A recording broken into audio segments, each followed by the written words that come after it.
Hello everybody and welcome, I am SocioPsycho, and today we look at a game called Amen by Blooper Team. This proclaims itself to be a hardcore puzzle platformer, and while I may not agree for hardcore, and we'll go into why once we get into the game, this is a 2D screen scroll slider puzzle with some platform elements mixed into it. Let's look at the main page here, and we have your medals, which are pretty much your achievements to continue for. Your shop is all the money in the game for the shop is in-game currency, which you gain after completing a mission. How much money you get depends on how well you did on the mission. And you have head, body, and legs, which is customizable to make your character look a little bit different and of your 5 characters. Now, what else you have as well is in your gear you have the opportunity to upgrade for passive abilities, which really don't make or break the game at all. They just add for something else if you enjoy it. Now, the way to unlock these is to get the best scoring on the mission selected, which will just give you minor perks in the game. Nothing that's really going to sway. If you enjoy the game, then it's just something to shoot for. When we go into the options menu, it's very nice that they have the sound split up into 3 different categories: the in-game sound, the music, and the narration. Now, the music of the game is not anything really interesting, and it doesn't complex or push the story forward and make you feel really involved in the world. It's the equivalent to elevator music. It's there, and that's pretty much about it. The resolutions are vast and varied, and it's good to know that they have that. But the same, surprisingly, with the languages, as it comes into a full multitude of different languages, and it has pad control capability.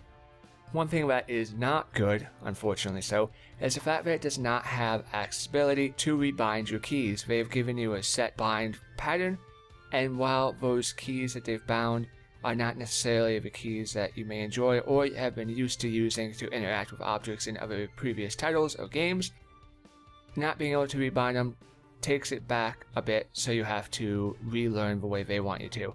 It's not so much that it's a huge inconvenience, but it'd be nice to have an option, which they do not.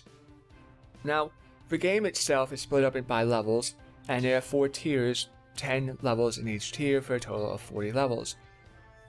Each map you have as you can see, a rank to space how you did on that level. The best rank is S, and then A, B, C, and D. Underneath are special things you can go and achieve for replayability. Each mission has a different layout, and once you get further in, they have different companions which add different elements of the game. So let's jump into the game and show you exactly what it is. Now, it proclaims itself to be a hardcore experience, but that's not necessarily true. It has a puzzle element to it, and more of a roguelike feel, because if one of your characters dies, then you'll have to start the entire mission over again, but you don't really lose anything. And there is a lot of figuring the puzzle out as you go, restarting and continuing to get in. You inch your way forward now and again on different maps to try to figure the best path and the best way to complete your mission. Understanding what your characters do and understanding how they interact with the environment is as simple as that. There's really no hardcore element. It is basically just falls down to simple understanding of the mechanics. Now, when we look at the user interface, in the top left corner you have a time bar, and in the top right corner you have a soldier troop count. The faster you get through the mission and the more soldiers you kill, a helicopter will then land and you'll need to evac all your troops. Based on how fast you do this, it will contribute to how higher your score is. It's pretty easy to switch in between either of the characters at any point. And as you will need to, because any character cannot handle every situation.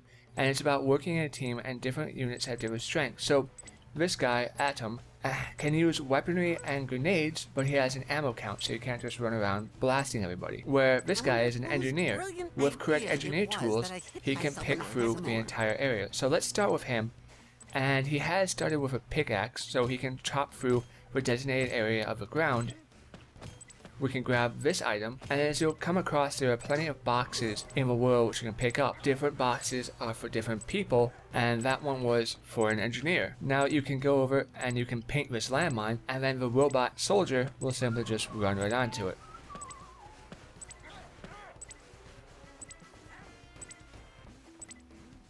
$99 of all the work done in the world is either foolish and unnecessary or harmful and wicked.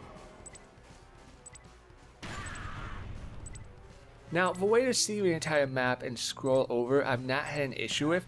I've never had an issue with the way the map handles or the way you move around and view it.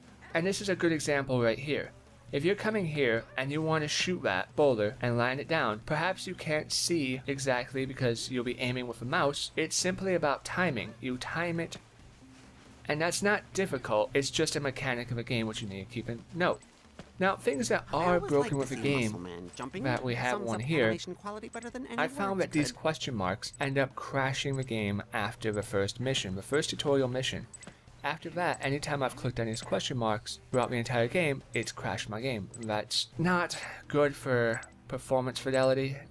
So how do you beat this game and how do you get through it? And so if we look at the map here, so our engineer is down below and there are plenty of landmines down here. Hopscotching through that could be a real pain in the butt. So we'll move our engineer over. We'll deconstruct this bridge.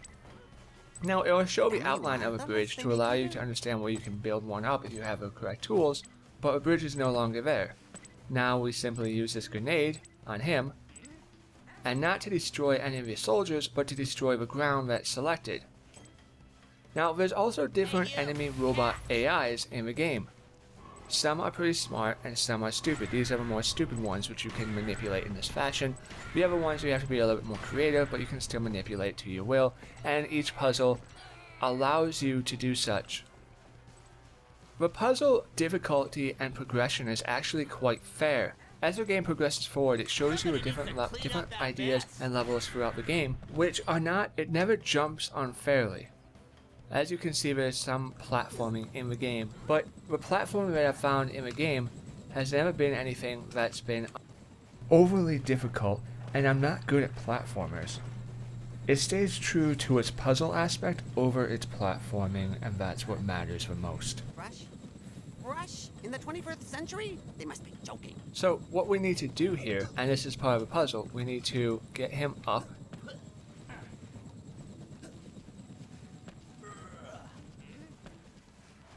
Lower this bridge. No, because this guy's coming down. So we need to give that ammunition. We'll stop that so therefore he can't come down.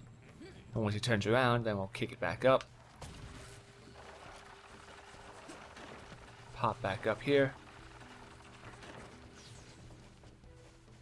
We'll get out our weapon. And we'll shoot. And move. And kick that so it doesn't. So that was a rush job there, but it's just one troop, so just jump over him, grab. The difficulty of the game scales fairly, and I have not found any issues with that being the case.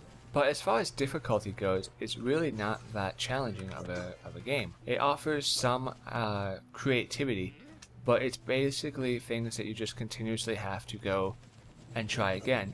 The game is not unfair to you as a player. Out of all the maps I've played, there's only been one point where there was a hidden item behind a bush and I ended up walking on a landmine. But it was far enough into the beginning of the level, and it was only that one, where I didn't feel completely gypped. I was like, and the game got me. So there are ways to completely kill everything on the map, and if you wish to go for the high score, then you just have to figure out what way that is. The average mission will take about 5 minutes, and then after that it's about trying to figure out how to increase your time and speed throughout the game. It has offered a little bit of replayability, but how the game plays itself is it doesn't really make you feel accomplished. I complete a mission, it throws you into the next mission, it might tell you a little bit of story, but you don't feel like you've really done anything or you really accomplished anything, and that's the unfortunate part. This game proclaims itself to be a hardcore experience, and while that's not necessarily true because it's simply just understanding the mechanics of the game, it feels more like a casual. It's something that's very difficult because it has no system of reward, and you don't feel like you've really accomplished anything. So after you play one game, it starts to get repetitive, and you're like, well, why should I play more? It's one of those games that would be perfectly fine to play 1 or 2 a day, but it's not something that you're really going to be grabbed in and playing back to back. Now there are different mechanics in the game, but it's anything that you can't handle. The story in the game is really nothing all that impressive, and while it knows that it's not going to be the Game of the Year Choice Award, it makes fun of itself during the monologues and in-game one-liners, which kind of help break the ice of the pretty bad story. And we just need to blow up this bridge because we can't deconstruct it, and then get to the chopper. Because you feel as if you're leading a bunch of misfits or the noob team. The game is not horrible, and minus the few bugs that I've seen here and there which crashes the game, which is easy to get around because it's tied into the tooltip, it's not a game which you will rush off to play. As you can see, these are special little goals that you can go after. Kill the first enemy in less than 30 seconds, complete the mission in less than 2 minutes, don't use grenade kills, kill all enemies. Now, this might have added an extra layer of entertainment, but unfortunately, the one area where it tries to push you the most to be is the time slot. Now, each map and each level is timed, and the better you do, obviously, the better score you have. But you're playing against yourself, not other people. There is no leaderboard in this game, and I feel that that's going to hurt this game more than anything else. It's not overly difficult, and once you know the mechanics of the game, it's just trial and error. But because there's really no reward system in the game, and you don't feel like you've really accomplished anything after you complete a mission, and the story progression is rather weak, it's hard to play this game back to back. And while the game may be entertaining for short spurts, it's not a game that you will end up playing in long spurts. It's okay for what it is, but it's not anything that will be truly amazing. And so I find it hard to actually recommend this game to people for $10. $5, okay, you know, put it on your wish list if you're interested in it. We'll get a little cheaper, go for it, because it plays very casual and you don't really feel that your time is respected unless you play it in very short spurts. So thank you everybody for listening. I have been SocioPsycho, and I'll see you next time.